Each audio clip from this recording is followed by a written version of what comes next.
Hi, my name is Katie Neighoff. I am the Executive Director of the American Red Cross Coastal Chapter here in Virginia. So my position at the Red Cross, I am the Executive Director of the Coastal Chapter. What that entails, I am really the face of the Red Cross, so if there is an opportunity for us to share our story on local news or on the radio or with different groups throughout our chapter, I'm usually the person that goes and does that. I also work directly with our board, so I actually manage our board, which is made up of local businessmen and women. We actually work to raise money together as a board. We work to organize events to spread mission about the Red Cross, and really we work closely with the community to make sure that we're building partnerships. And so I lean on them a lot to help me do that, and that is all part of the Executive Director position.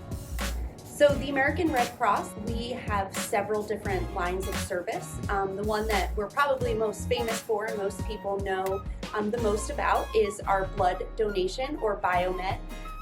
That is our department that works on collecting blood here in Virginia and across the country. Here in Virginia, we are the sole provider of blood to all of the hospitals here in Virginia. So if you've ever donated blood in Virginia, or if you've received blood in Virginia, was part of the Red Cross. So that's a pretty amazing thing. We also have our disaster action team, or disaster cycle services, and that's another one that a lot of people know about because they see it on TV. That is after a big storm or an earthquake. You'll see folks in their red vests, their Red Cross vests. We actually deploy volunteers and employees to a disaster, and we will help with sheltering. We'll help with families being reconnected. We'll help with mental health, spiritual care. But our actual number one disaster that we help with are home fires, which really was surprising to me when I heard that, because I wasn't aware that home fires happen so often, but they do, unfortunately. And so our disaster action team locally will help if there is a home fire or a multi-family fire. We will go out to the scene after everything is safe and the fire's out, and we will offer care to the families and anyone else that's been affected. We also do a lot of training, which is another thing that people are usually pretty familiar with. If you've ever swam in a pool and there's been a lifeguard, they most likely had Red Cross training on water safety. We also provide babysitting training, CPR training, AED training. So we have lots of trainings available.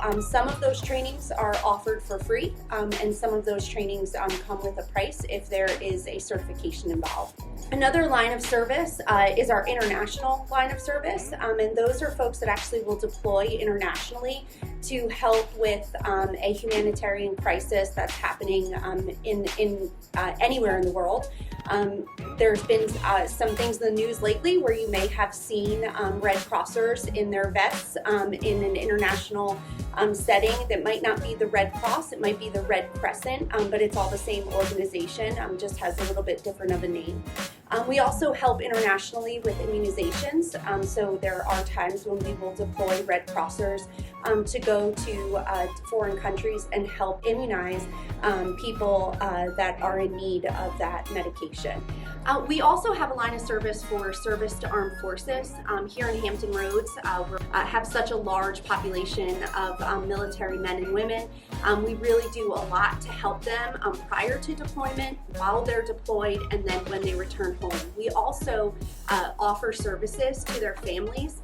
If there is a service person who's deployed and their family needs to get them a message, if there's an emergency or something in their family that's happened, the Red Cross is actually who delivers that message. So we have folks that work here in the States to coordinate with the military and make sure that that message is delivered to that person, because we think that's a really important part of our job. So those are our lines of service, but also within the Red Cross, we are based on 90% of our workforce is volunteer. And so we have volunteer services those are employees of the Red Cross who work to engage volunteers and then make sure that we're actually keeping those volunteers. So we want our volunteers to be very happy, and so we have staff that works to make sure that they're trained, that they're in a position that they're interested in, that they're finding fulfillment in, and to make sure that they are honored for the hours that they give us. So that is another department within the Red Cross. And then our last department that I want to talk about is our philanthropy department. We are obviously a nonprofit, and so we could not do the work that we do without generosity of donors. So we have a department that actually works to find donors and to talk with donors and make sure they understand the mission of the Red Cross. And they work to make sure that we're able to deliver mission and that we have the financial support that we need. We also have an entire department for communications. So if you follow us on social media, you'll see that we post regularly. That is our communications department. So they work very hard to engage folks and the public in our social media, and also they work to make sure that we have a presence on local news stations as well as newspaper, radio, and on a national level. So if you've seen a story about the Red Cross, that has definitely been through our communications department. Here in Norfolk, we actually at our Brambleton office, that is where all of our blood is processed. So after we collect blood at a blood drive or at one of our fixed sites, the blood actually goes there, and that is where it is tested and it is processed, and then ultimately it is delivered to hospitals when there is a need for it. So there are different people that work in that lab to make sure that we're following our quality guidelines and making sure that the blood is processed the proper way.